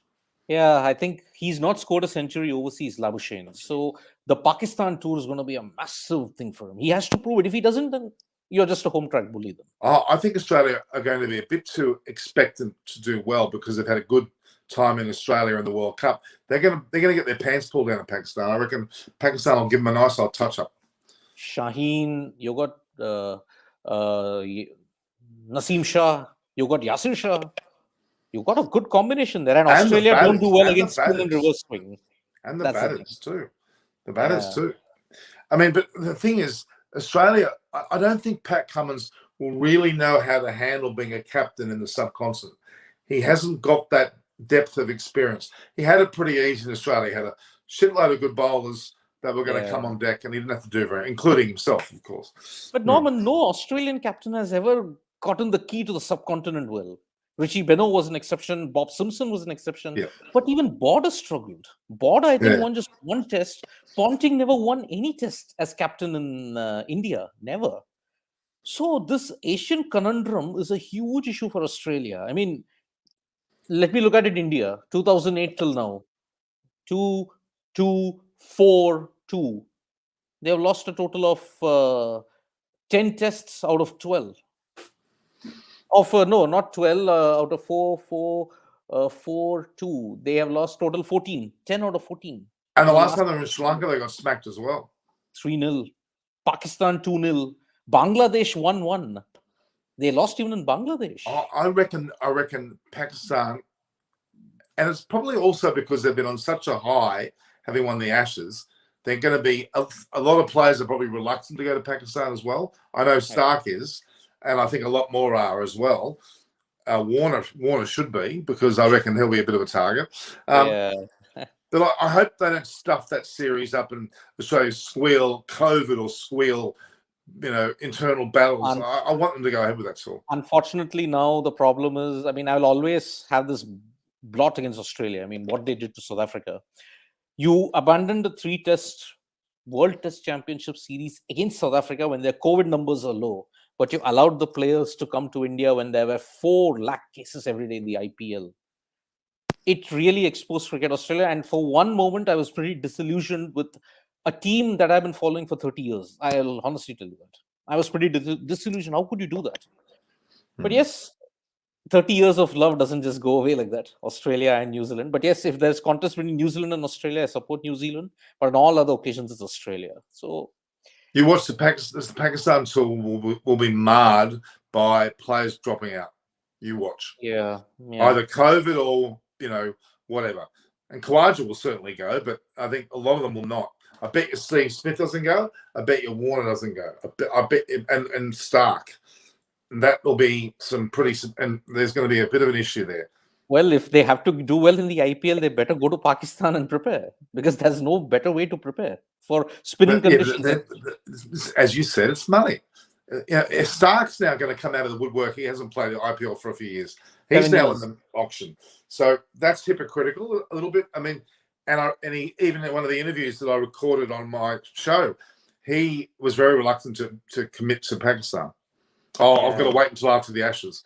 Why? It's only, you can just say yes now, can't you? Anyway. Yep. That's the problem. All right, Siddharth, thank you very much. It's been good. It's like David had a lot to say. Reg had a lot to say. You had it's good. I like this because there's been a lot go on. It's been quite a talkative period. Indeed. Thanks, well, next moment, if I get to see, like you said, the John Bradman Memorial. I mean, his house is everything. Hope 2022 it satisfies my aim. I just hope. Well, I mean, I'll get you to play a game at Bradman Oval if you want to join us. I'll get you. That's it. Then after that, you could have played. If you were here on Sunday, you could have played Sunday easily. If that happens, I won't pick up a cricket bat after that. I'll have played at my a great oval. It is a magnificent oval. You see one of the Bradman houses to your right.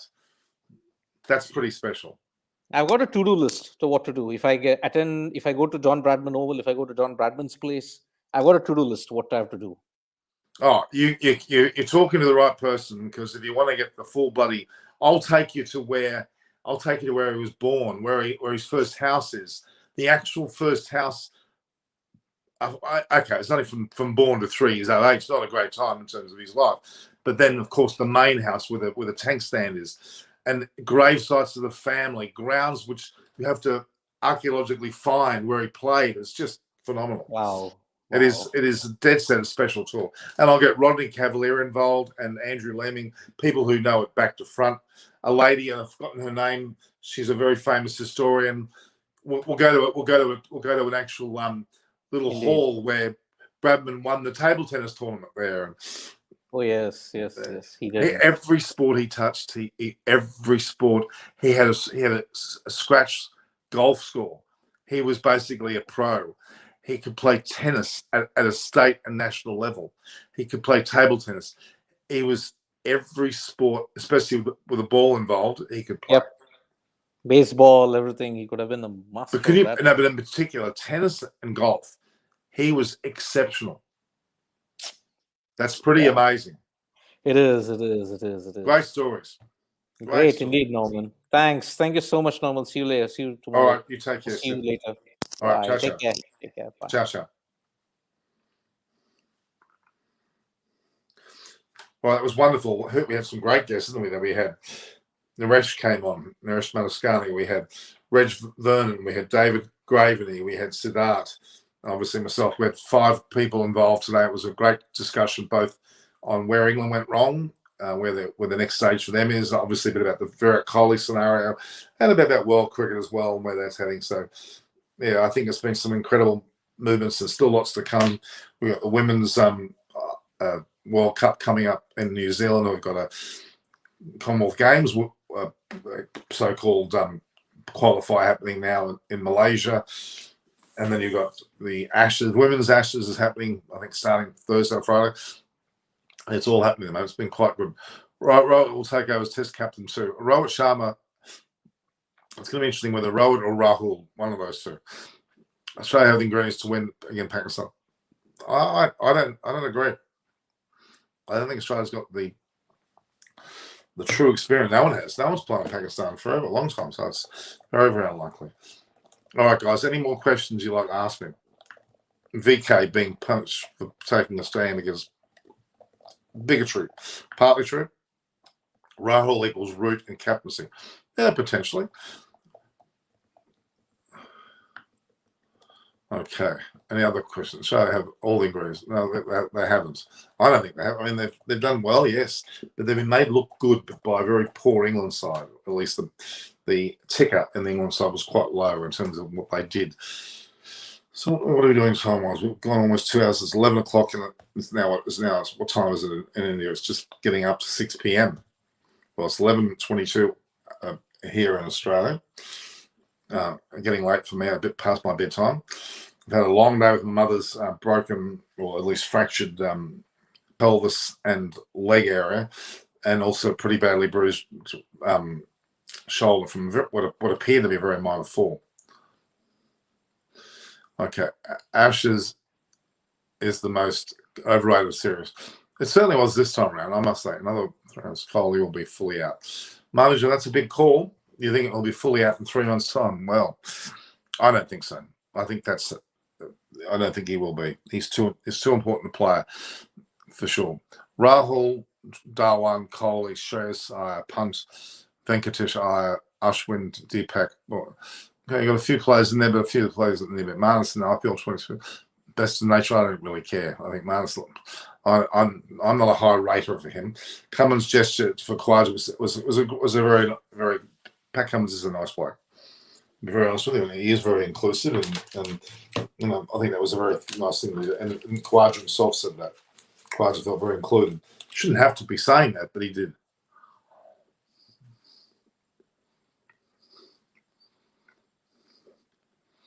That will be a big series.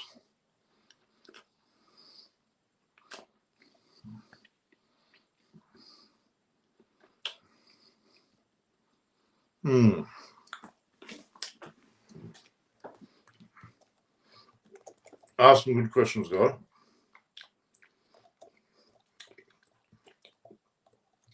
It is huge. Well, I hope nothing derails that Australia-Pakistan series. and the Sri Lankan series and Indian series. We want all those things to continue. Jodhpur, Kishar Chowdhury. Jodhpur, lovely place. Beautiful, beautiful part there. Rajasthan, isn't it? Yeah. Jaipur and then Jodhpur.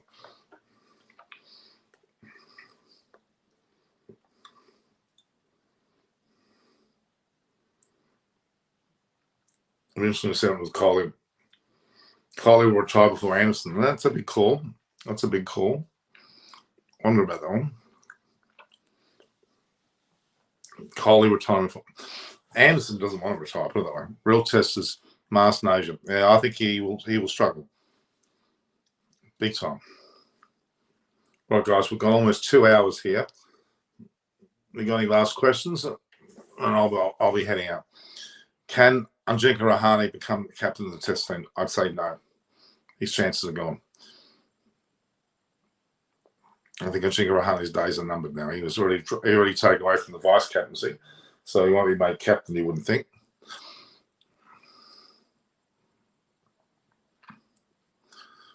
Nor know how to look at the same with Tim Payne. So, yeah, look, the whole Tim Payne scenario is past now. It's gone. It's gone. Absolutely gone. Now, the pandemic's been it's like boiling hot here in Australia. It's steamy as hell. Oh, this lovely caramel cake.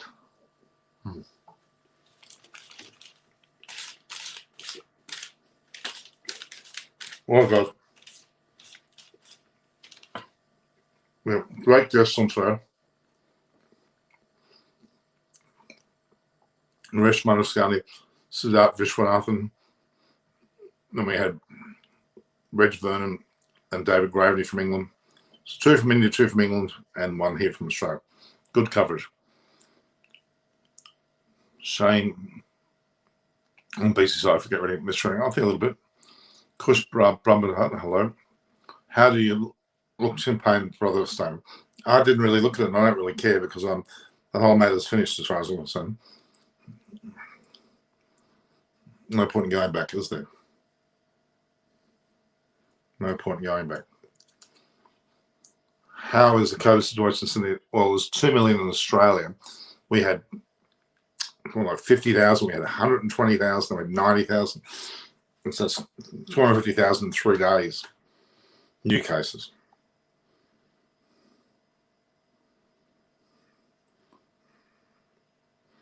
The data, as in Rahul Ganguly.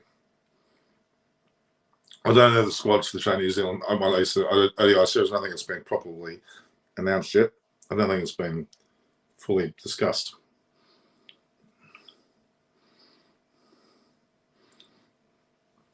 All right, guys, just about hit 2 hours, and I'll cut off then, guys. So don't forget, if you're online now, you should be view, liking, and sharing my post. Subscribe to Eyes on Cricket and to my Instagram on Norm Koch and Twitter. Norman Koch, I've got a Facebook page, of course, as well as a LinkedIn page. So again, make sure you subscribe to Eyes on Cricket. Okay? Everyone that's joining me now, make sure you do. Well, Djokovic is trying to show why, because he lied on his form, and he's not been vaccinated. Why would we allow? We don't let people to go into the stadium. Why would we let them? The players why?